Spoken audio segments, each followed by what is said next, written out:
This is Valley News Live at 5. New for you now at 5. A Fargo business owner is asking for your help identifying two people he says damaged his work vehicles and also stole a catalytic converter.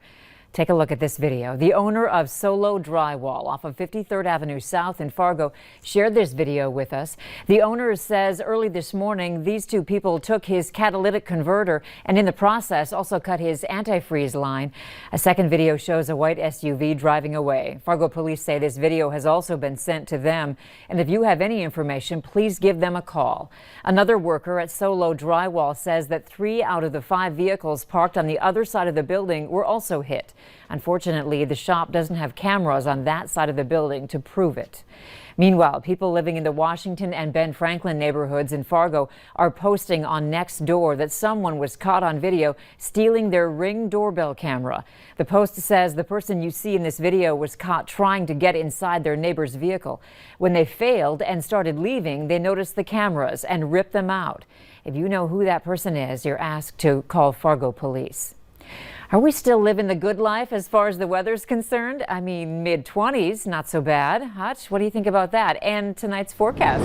Well, by later in the week and the weekend, you'll definitely think that this was hot weather. In fact, temperatures near 30. Some could have 30s below in the morning hours this weekend. So find those long underwear out there and get ready, because things are changing. Now, we do have some reduced visibilities, but it is not as bad as yesterday. So we still have some soupy air near Alexandria and up toward the Devil's Lake Basin and Langdon once again. Temperatures are in the 25 to 30 degree range for many across the region. It's a little cooler in Bemidji, Park Rapids, and Wadena with teens there. Here's a look at your forecast for this evening. Temperatures steady, wind very breezy with gusts over 20 miles per hour. So wind chilly, the patchy fog still in the forecast, and an isolated flurry certainly not out of the question across western Minnesota. Temperatures in the 20s there. Coming up, we'll have hour-by-hour details on first alert weather days that we've called for the Wednesday and Thursday time period. We'll look at the snowfall potential and have the latest here in a few minutes. All right, thanks, Hutch. We had 0 people at our place. Yeah. 0.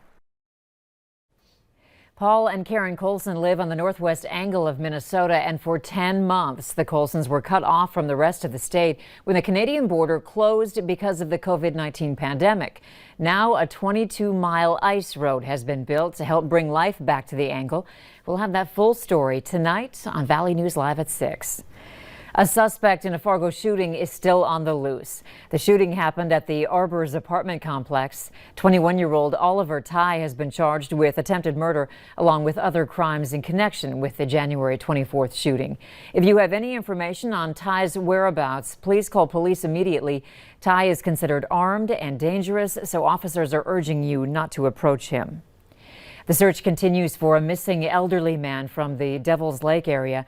Police issued a silver alert last night for 76-year-old Thomas Townsend. He was last seen on the north side of Devil's Lake yesterday morning around 9. Townsend is 6 feet tall, 205 pounds, with blue eyes and gray balding hair. He was wearing a gray sweatshirt, black jacket, and jeans. It's believed he's driving a 1998 brown or copper-colored Chevy extended cab with North Dakota license plates 863 AKJ. If you spot this man or his pickup, call 911 or your local law enforcement right away. State troopers say alcohol was a factor in a head-on crash that killed one woman and critically injured another near Walker, Minnesota. They say 39-year-old Corey Worry of Walker had been drinking when he tried passing a car on Highway 200 yesterday afternoon and hit an SUV coming from the other direction. A woman in the SUV was killed, 53-year-old Virginia Stewart of Longville, Minnesota. A passenger in Worry's pickup was thrown from the vehicle. 39-year-old LaVey Udahold of Sauk Rapids is hospitalized with life-threatening injuries. Worry was not seriously hurt. Moorhead police are asking for help finding 2 snowmobiles on a trailer. They were stolen from a parking lot near 8th Street and 30th Avenue South over the weekend. If you have information on this, give Moorhead police a call at this phone number, 218-299-5120. 2020 set a record for the most calls ever at the West Fargo Fire Department. Officials saying they had 2.5% more calls than in 2019 and a higher response time in some areas than the previous year.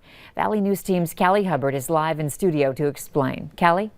Andrea, the West Fargo Fire Department's annual report for 2020 details accomplishments and important statistics. A topic of concern is how long it's taking fire crews to get where they need to be and why.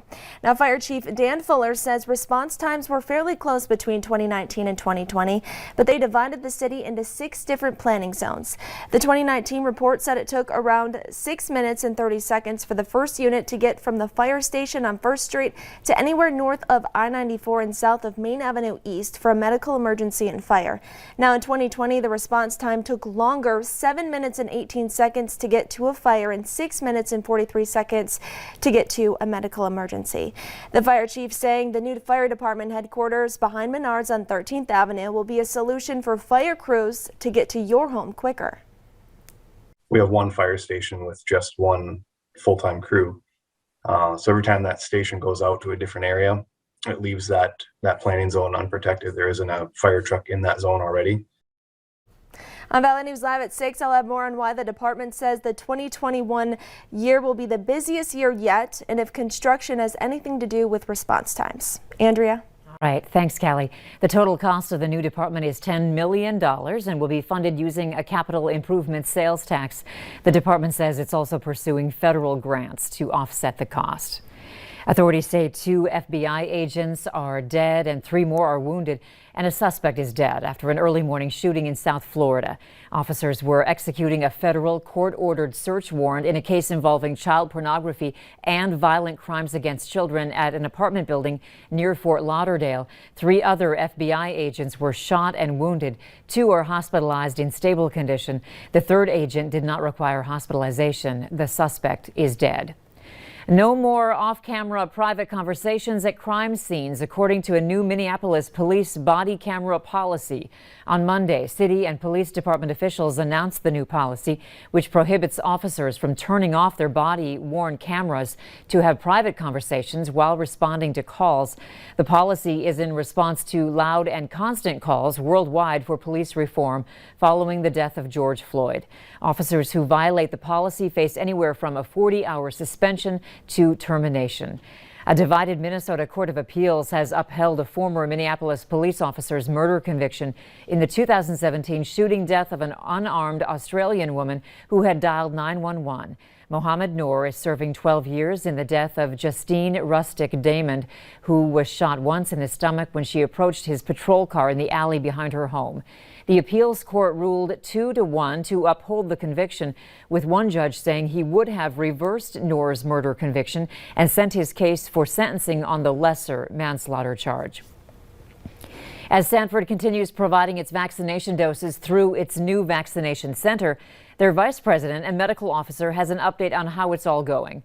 Valley News Live's Brian Sherrod spoke with him and has the latest.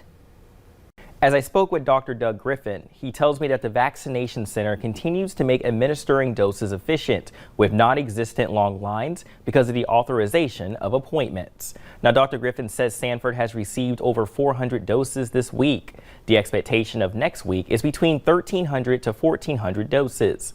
Just last week, about 500 doses was provided to Minnesota counties. These vaccinations on the Minnesota side varies week to week. With vaccinations, the vaccination process is on a 3-week rotation, 1 week long-term care, 1 week hospitals, and 1 week pharmacies. As Sanford staff continues to get vaccinated, 72% has received the first dose so far, while over 85% of physicians have received dosage as well. When it comes to vaccination, no one is excluded when it's your turn. I'm aware of. And I would be disappointed if that was at all the case. That is not in any of the algorithms or risk factors to exclude or do differently there. Dr. Griffin hopes the Johnson & Johnson vaccine will be considered for emergency use authorization. Dr. Griffin aims for March for the single-dose vaccine, saying it's a good option for those patients that they should take whichever vaccine is available. Brian Sherrod, Valley News Live. If you miss an appointment, don't worry. The invitation is always open to reschedule whenever the vaccine is available.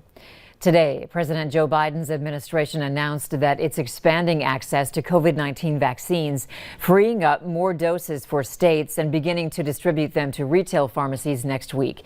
The push comes amid new urgency to speed vaccinations to prevent the spread of potentially more serious strains of the virus that has killed more than 445,000 Americans. If you're looking to stay on top of the latest vaccine information, get our new VNL vaccine tracker. You can access national and local resources in just 2 easy steps. Just open your phone camera and point it at the QR code on your screen and then tap the link that pops up. Amazon says Jeff Bezos will step down as CEO of the company he founded nearly 30 years ago. Amazon says he will be replaced in the fall by Andy Jassy, who runs Amazon's cloud business. Bezos will then become the company's executive chairman. Bezos founded Amazon as an online bookstore and turned it into a behemoth that sells just about everything. In the process, he became one of the world's richest people. 6 more weeks of winter. That's the latest prediction from Punxsutawney Phil. Phil and his inner circle delivered the 135th prediction virtually this year without the usual crowd at Gobbler's Knob in Pennsylvania. Organizers still made the annual celebration fun by piping in traditional crowd music and even including cardboard cutouts of fans. In the end, Phil saw his shadow, meaning 6 more weeks of winter. Our tradition of Groundhog Day must endure. We have all passed through the darkness of night, but now see hope in morning's bright light. But now, when I turn to see, there's a perfect shadow cast of me. 6 more weeks of winter there will be. While the prediction may be gloomy and the potential risks of COVID-19 are too great, the inner circle says this too shall pass. Up next, pandemic or not, one automaker is overtaking all the rest when it comes to worldwide sales.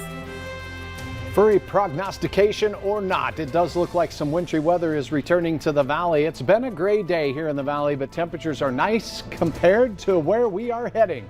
Details are straight ahead.